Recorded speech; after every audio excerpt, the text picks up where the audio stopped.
my name is Janine Turner, and I am the founder of Constituting America. Welcome to our annual academic study entitled History Holds the Key to the Future. Or as Shakespeare wrote, what is past is prologue. This year's study is entitled The Genius of America, A Journey into Our Republic, a study on Alexis De Tocqueville's Democracy in America. Near the end of Volume 1 of Democracy in America, de Tocqueville discusses the possible dangers that might, in the future, lead to the dissolution of the American Federal Union. Chris Burkett. This essay is based on the chapter in Democracy in America, A Few Remarks on the Present-Day State and the Probable Future of the Three Races Which Live in the Territory of the United States. Volume 1, Part 2, Chapter 10, Subchapters 3. Pages 348 through 379. This essay is entitled, A Few Remarks on the Present-Day State and the Probable Future of the Three Races Which Live in the Territory of the United States. What are the chances that the American Union will last? What dangers threaten it? Near the end of Volume 1 of Democracy in America, de Tocqueville discusses the possible dangers that might, in the future, lead to the dissolution of the American Federal Union. If the amount of time de Tocqueville takes to discuss this topic is an indication of its importance, he must have taken this issue very seriously, as it is one of the longest chapters on the book. In fact, it had been an issue of utmost concern to President George Washington in his, quote, farewell address, end quote, 1796, and of a young Abraham Lincoln in his 1838 address titled, quote, The Perpetuation of Our Political Institutions, end quote, delivered shortly after the first volume of Democracy in America was published.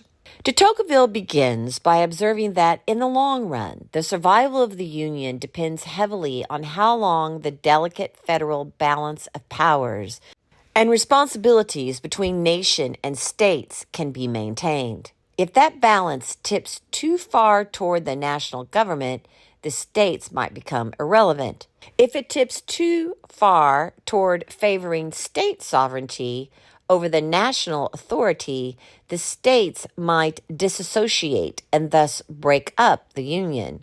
This problem seems unavoidable because of the very nature of the Federal Union, which sought to combine 13 mostly sovereign and independent states into one nation under a national government. The framers of the Constitution, de Tocqueville notes, quote, had not been charged with constituting the government of a unitary people, but with regulating the association of several peoples, end quote. In other words, the founders faced the challenge of creating a single nation comprised not of a unitary people, but of confederated peoples, distinguished by several distinct characteristics.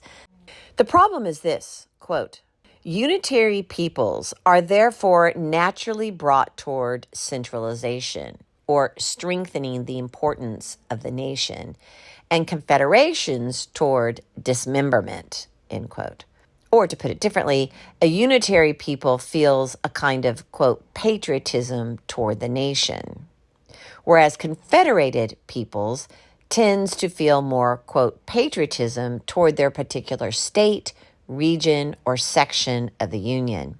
What makes the people in the American Union so different and therefore inclined to identify more as members of their state or section rather than as Americans in the larger sense?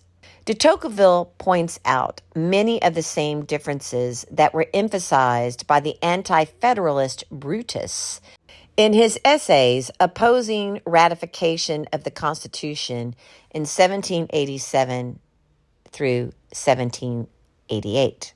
De Tocqueville notes the number of diverse commercial interests among the states and sections of the Union, especially between the northern and southern states, but also between the original eastern states and the newer states of the West. De Tocqueville, however, seems to place more stress on different ideas, opinions, and passions among the states and sections, especially those that shape the mores, in fact, the very character of the peoples inhabiting those sections. To illustrate this potentially disruptive difference of character, de Tocqueville writes on how the institution of slavery, quote, has modified the character of the inhabitants of the South and given them different habits, end quote. Raised to be both self-reliant but needing the voluntary cooperation of his fellow citizens, the, quote, American of the North, end quote, is more, quote, patient, reflective, tolerant, slow to act, and persevering in his designs, end quote. He is, quote, more active, more reasonable, more enlightened, and more skillful, end quote. The American of the South, having been raised with the benefits of slaves serving his material needs, quote, loves greatness, luxury, glory, noise, pleasures above all idleness, end quote, and is, quote, more spontaneous, more spiritual, more open, more generous, more intellectual, and more brilliant, end quote. The man of the North has the characteristics of the middle class, whereas the man of the South, quote, has the taste, prejudices, weaknesses, and greatness of all aristocracies, end quote.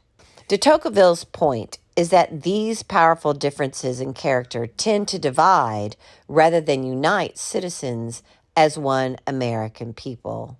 Quote, slavery, therefore, end quote, de Tocqueville writes, quote, does not attack the American Confederation directly by its interest, but indirectly by its mores, end quote. The localization of slavery in the South does, however, potentially threaten the survival of the Union in a political sense.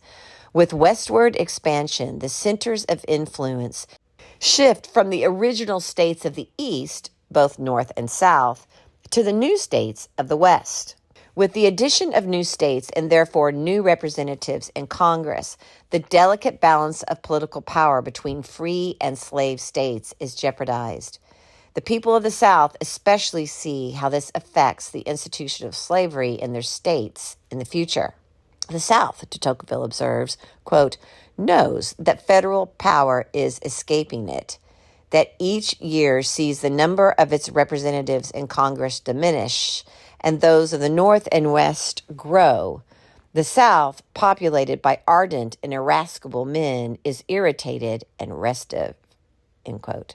In this, de Tocqueville sees the tendency of the Southern states to tend more and more toward asserting the importance of states' rights or sovereignty, as evidenced by the nullification crisis in South Carolina in 1832.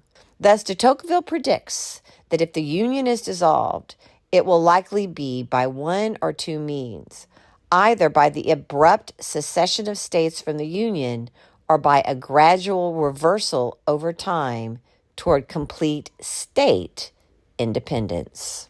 This essay was written by Chris Burkett. Christopher C. Burkett is Associate Professor of History and Political Science and Director of the Ashbrook Scholar Program at Ashland University.